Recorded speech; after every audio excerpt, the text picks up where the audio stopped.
Dans le département du Mungo, région du littoral, des plantations de poivre s'étendent à perte de vue.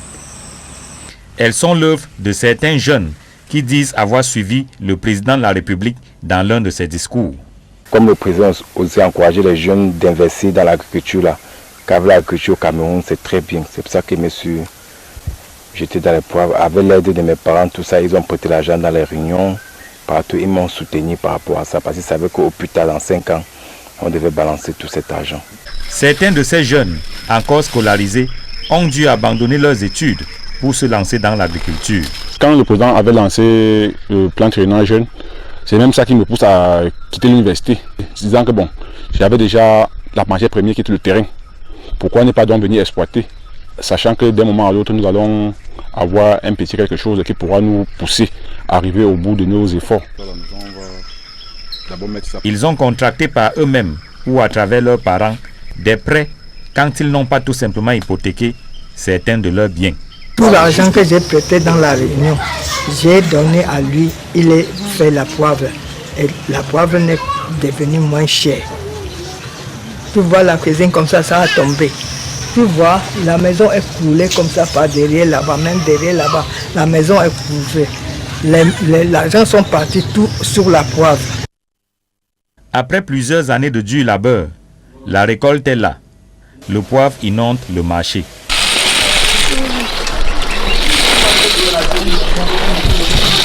Les spécialistes qui évaluent le coût de production affirment que le poivre de Penja doit être vendu au moins à 8 000 francs CFA afin que le planteur entre dans ses frais. Mais pour celui qui veut faire des bénéfices, il doit vendre à 15 000 francs CFA. Sur le marché pourtant, la réalité est tout autre. Aujourd'hui, avec le prix de 3 500, 4 000 francs sur le marché local, on ne parvient pas. Beaucoup ont abandonné.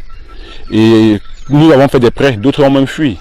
Ils sont allés en aventure en Guinée équatoriale parce qu'ils ne savaient pas comment faire pour rembourser la dette qu'ils ont prêtée. Bon, nous sommes aussi là, on attend ce qui va arriver parce que bon, on espère qu'un jour le gouvernement peut faire quelque chose de mieux. Le prix du poivre a drastiquement chuté. La faute à l'importation. Le poivre venu de l'étranger coûte moins cher.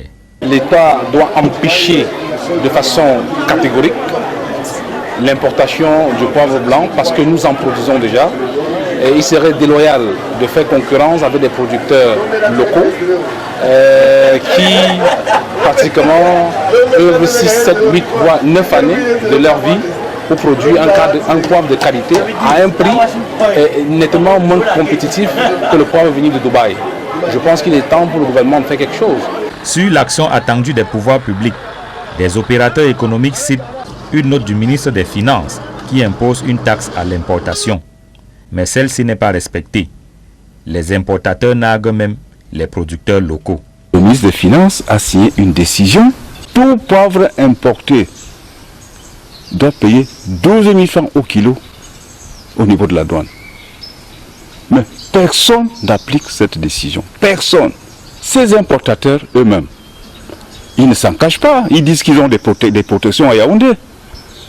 Ils le disent clairement eux-mêmes. Ils ont des soutiens à Yaoundé, ministère de Commerce, la douane. Abandonnés à eux-mêmes, les jeunes qui se sont lancés dans l'agriculture, et notamment la culture du poivre, regrettent d'avoir suivi les discours politiques. Plan Triennal jeune, entrer dans l'agriculture, la terre ne trompe pas. Retrousser les manches, nous avons fait. Mais nous sommes aujourd'hui à quel niveau? Ils dénoncent également la supercherie qui consiste à annoncer des financements qui ne sont finalement pas disponibles. Ce qui nous surprend, c'est qu'à la télévision, on comprend souvent les financements qu'on nous donne ici, mais nous, on n'a jamais vu ces financements. Quand le gouvernement aussi envoie aussi le financement sur place, il ne vient pas regarder si vraiment les jeunes ont encaissé ces financements. Ils restent là-bas, ils ne savent pas, ils disent qu'ils ont envoyé les financements ici. Il faut qu'eux-mêmes descendent sur le terrain ici, vérifier, poser même les questions chez les gens. Depuis combien de fois, c'est sur près de 8 ans. Je n'ai jamais eu 5 francs qui me battent comme ça de mes propres mains. Le poivre de Penja est pourtant labellisé, mais les producteurs peinent à jouir de sa culture ou de sa commercialisation. Vendu à 15 000 francs CFA il y a quelques années, il coûte aujourd'hui à peine 3 000 francs CFA. Pas vraiment de quoi nourrir son homme.